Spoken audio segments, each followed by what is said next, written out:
Social lens میں خوش آمدید۔ دوسری جنگ عظیم کے بعد آئنسٹائن نے ایک انٹرویو میں کہا تھا کہ میں نہیں جانتا کہ تیسری جنگ عظیم میں کن ہتھیاروں کا استعمال ہوگا، لیکن چوتھی جنگ عظیم لاٹھیوں اور پتھروں سے لڑی جائے گی۔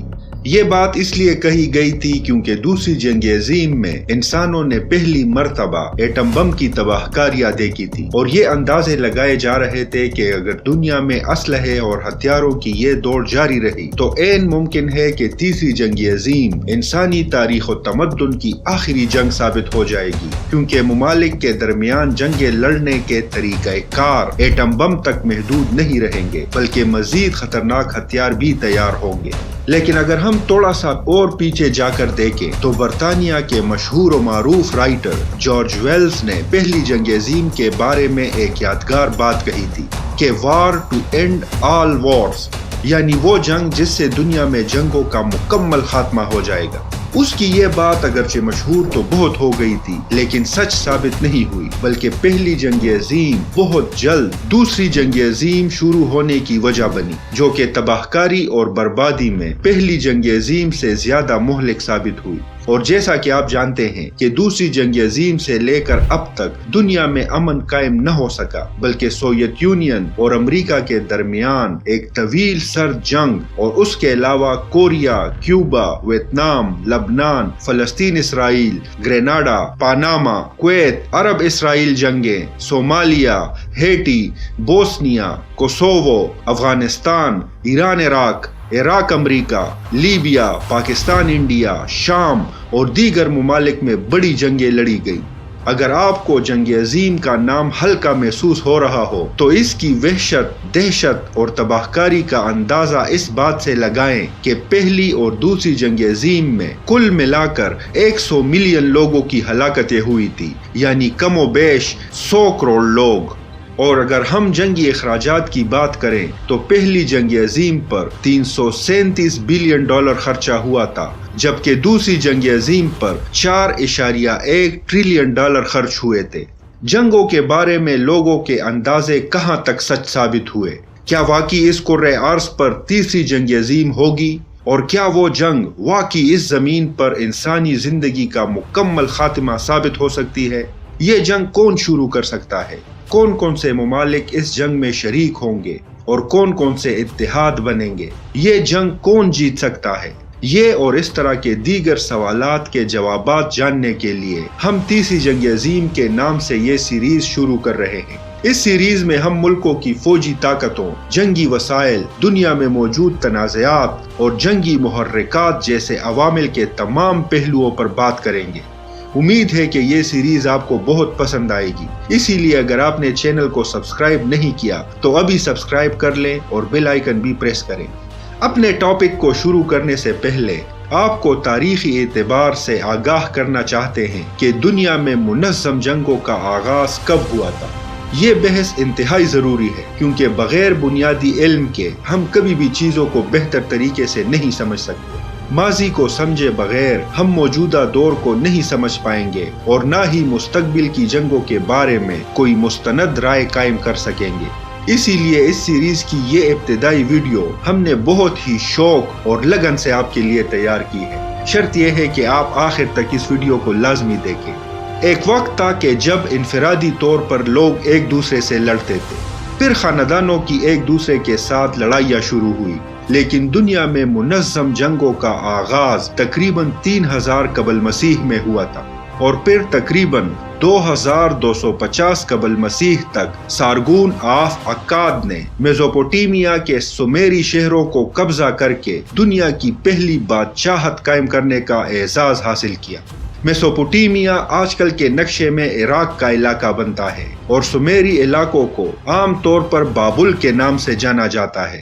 کہا جاتا ہے کہ اس زمانے میں سارگون کے پاس تقریباً 1 لاکھ افراد پر مشتمل مستقل فوجی دستے تھے۔ تاریخ کی اس پہلی فوجی طاقت کی مدد سے آشوریوں نے ایک بہت بڑی سلطنت قائم کی، جس میں میسوپوٹیمیا کے بیشتر حصوں کو قبضہ کرنے کے شواہد موجود ہیں۔ تاریخی ریسرچ کے مطابق پچھلے 3475 سالوں میں صرف 268 سال ایسے گزرے ہیں جن میں قبائلی اور ریاستی لڑائیاں اور جنگیں نہیں لڑی گئی، حالانکہ یہ بات الگ ہے کہ ان 3475 سالوں میں ایک سال بھی ایسا نہیں گزرا جس میں لڑائیوں اور جنگوں کی منصوبہ بندی نہ کی گئی ہو۔ قدیم یونانی روایات کے مطابق جنگ یا مقابلہ تمام چیزوں کا باپ ہے، یعنی جنگ ہی انسانی خیالات، ایجادات، اداروں اور ریاستوں کا ایک مضبوط اور طاقتور ذریعہ ہے، جبکہ امن ایک غیر مستحکم توازن ہے جسے صرف کسی دوسرے کی بالادستی کو تسلیم کر کے یا مساوی طاقت کے ذریعے ہی لاگو کیا جا سکتا ہے۔ جنگ کے اسباب وہی ہیں جو افراد کے درمیان مقابلے کے اسباب ہیں، یعنی کسی چیز کی لگن، تکبر، شہرت کی تلاش، خوراک، زمین، عزت، وسائل یا پھر برتری یا مہارت ثابت کرنے کی خواہش۔ ریاست کی فطرت بھی ہم انسانوں کی طرح ہے، لیکن اس پر اپنی باؤنڈریز کے اندر کوئی پابندی نہیں ہوتی، جو کہ عموماً عام انسانوں پر ہوتی ہے۔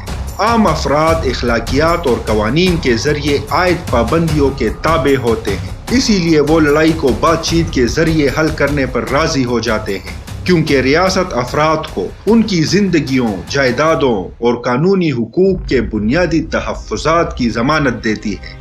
ریاست خود کوئی خاطر خواہ پابندیوں کو تسلیم نہیں کرتی، شاید اس لیے کہ وہ اتنی مضبوط ہوتی ہے کہ اپنی مرضی کے سامنے آنے والی کسی بھی مداخلت کو روک سکتی ہے، یا پھر شاید اس لیے کہ اسے بنیادی تحفظ فراہم کرنے کے لیے دنیا میں کوئی سپر سٹیٹ نہیں ہے اور نہ ہی کوئی بین الاقوامی قانون یا اخلاقی ضابطے پر چلنے والی مؤثر قوت ہے۔ You ask what is our policy? I will say it is to wage war by sea, land and air, with all our might, with all the strength that God can give us. That is our policy. You ask what is our aim? I can answer in one word: victory. Victory at all costs. But without victory there is no survival. ایک مضبوط، مستحکم اور قابل فخر ریاست اپنے افراد میں زندگی کے مقابلوں کے لیے مزید جوش پیدا کرتی ہے، جبکہ ایک قوم میں موجود قوم پرستی ریاست کو سفارتکاری اور جنگ میں اضافی قوت فراہم کرتی ہے۔ ایک زمانہ تھا جب یورپ کی ریاستوں پر پادریوں کا اثر و رسوخ بہت زیادہ ہوا کرتا تھا، لیکن جب یورپ کی ریاستوں نے اپنے آپ کو پادریوں کی بالادستی اور تحفظ سے آزاد کیا تو ہر ریاست نے اپنی فوج اور بحریہ کو مضبوط بنانے کے لیے قوم پرستی کی حوصلہ افزائی کی، اور اگر کسی خاص ملک کے ساتھ تنازع کی نوبت آئی تو ریاست نے اپنے لوگوں میں اس ملک کے خلاف نفرت کو ہوا دی۔ My fellow citizens, at this hour, American and coalition forces are in the early stages of military operations to disarm Iraq, to free its people, and to defend the world from grave danger. On September the 11th, enemies of freedom committed an act of war against our country. Americans are asking, who attacked our country? The evidence we have gathered all points to a collection of loosely affiliated terrorist organizations known as Al-Qaeda. The leadership of Al-Qaeda has great influence in Afghanistan and supports the Taliban regime in controlling most of that country. In Afghanistan, we see Al-Qaeda's vision for the world. Afghanistan's people have been brutalized. Many are starving, and many have fled. Women are not allowed to attend school. You can be jailed for owning a television. Religion can be practiced only as their leaders dictate. A man can be jailed in Afghanistan if his beard is not long enough. The United States respects the people of Afghanistan. After all, we are currently its largest source of humanitarian aid, but we condemn the Taliban regime.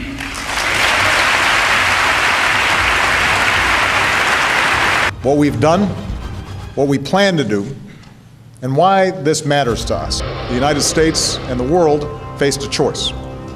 Gaddafi declared he would show no mercy to his own people. He compared them to rats and threatened to go door to door to inflict punishment. It was not in our national interest to let that happen. I refused to let that happen.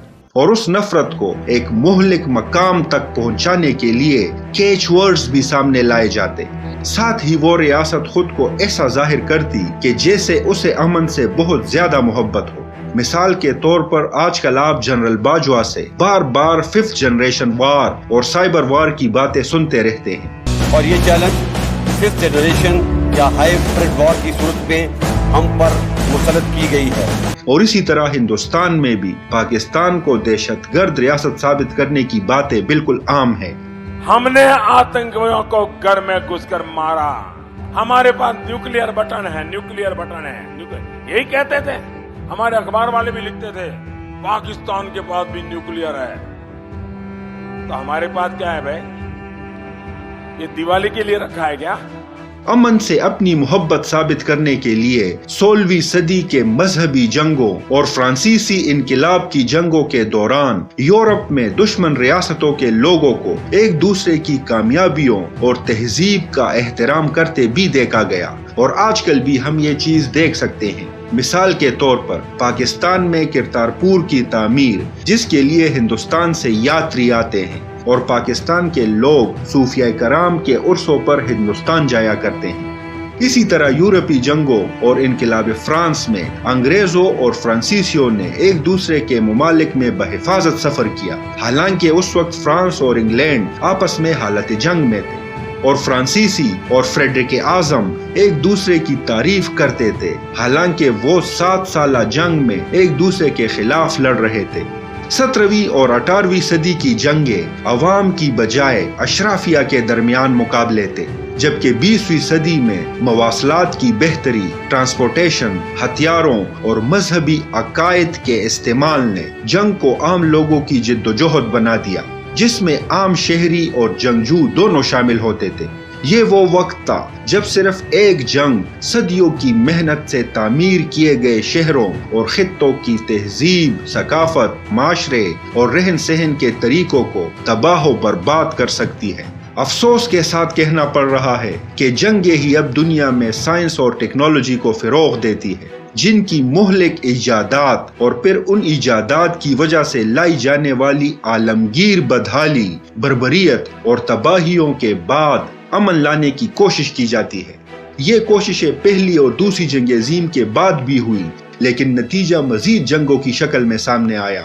Uppsala conflict data programme کے مطابق 1946 سے لے کر اب تک 254 مسلح تنازعات لڑے جا چکے ہیں، جن میں سے 114 ایسے تنازعات ہیں جن کو جنگوں کا درجہ دیا گیا ہے. اور آپ یہ سن کر حیران ہوں گے کہ دوسری جنگ عظیم کے بعد سے لے کر اب تک لڑی جانے والی جنگوں اور تنازعات میں تقریباً 4 کروڑ لوگ مر چکے ہیں. دوسری جنگ عظیم کے اختتام کے قریب جوہری ہتھیاروں کی ترقی اور استعمال اور اس کے نتیجے میں بہت سے ممالک کی طرف سے ان کے حصول کی کوشش اور مختلف علاقوں میں ان ہتھیاروں کو نصب کرنے کی وجہ سے تیسری عالمی جنگ کے بارے میں قیاس آرائیاں بڑھ چکی ہیں، اور زمین کی تہذیب اور زندگی کو جوہری تباہی سے ممکنہ خطرہ اب ہر خاص و عام کے لیے ایک عام موضوع ہے. ایک اور بڑی تشویش یہ ہے کہ حیاتیاتی جنگ یعنی بایولوجیکل وار کا بھی ایک بڑا خطرہ موجود ہے، جو کہ بہت بڑی تعداد میں ہلاکتوں کا سبب بن سکتی ہے.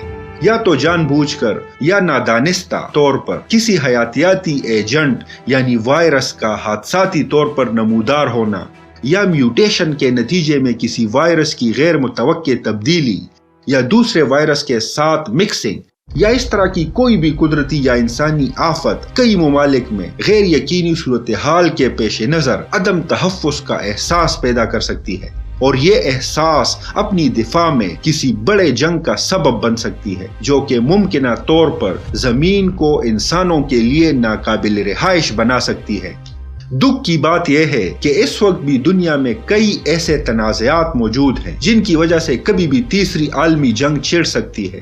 اگرچہ امریکہ اور روس کے درمیان لڑی جانے والی سرد جنگ کے بعد سے جوہری ہتھیاروں کی تعداد میں کمی آئی ہے، لیکن اب بھی کچھ ممالک کے پاس یہ ہتھیار موجود ہیں اور کئی دوسرے ممالک ان کو بنانے کی کوشش میں ہیں.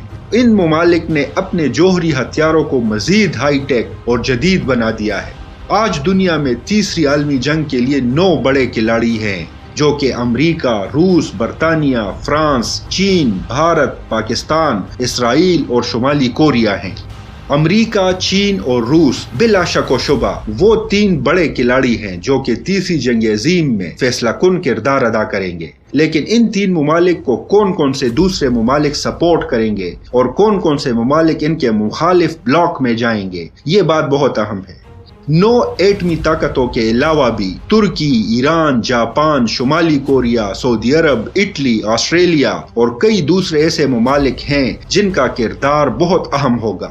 آج کل بھی دنیا میں بہت بھوک و افلاس ہے، کروڑوں بچے تعلیم حاصل کرنے سے محروم ہیں، کروڑوں لوگوں کے پاس رہنے کے لیے چھت میسر نہیں۔ ماحولیات کے سنگین مسائل دنیا کو جہنم بنانے کے لیے تیار کڑے ہیں، لیکن پھر بھی دنیا کے ممالک سالانہ تقریباً $2 ٹریلین اسلحے، ہتھیاروں اور دفاع پر خرچ کر رہے ہیں۔ جب سالانہ یہ ٹریلینوں ڈالرز اس مقصد کے لیے خرچ ہوں گے تو ایک دن ان ہتھیاروں کے استعمال کا بھی تو وقت آئے گا۔ لیکن اگر آپ ہمارے ساتھ ہیں تو ہم مل کر تیسری عالمی جنگ کی ایک ایک ممکنہ صورت کو بخوبی جان جائیں گے۔ ہم اس ابتدائی تعارف کے بعد اگلی ویڈیو میں تیسری جنگ عظیم کے لیے بننے والے مختلف ممالک کے ممکنہ اتحادوں اور ان عوامل اور محرکات کی بات کریں گے جن سے تیسری جنگ عظیم کی آگ بھڑک سکتی ہے۔ اس انتہائی اہم موضوع کو ہمارے ساتھ سمجھنے کے لیے ضروری ہے کہ آپ چینل کو سبسکرائب کر کے بیل آئیکن کو پریس کریں تاکہ آپ ہمارے آنے والی ویڈیو سے باخبر رہیں۔ ویڈیو کو لائک کرنے کے بعد دوستوں کے ساتھ شیئر کریں۔ اللہ حافظ و ناصر۔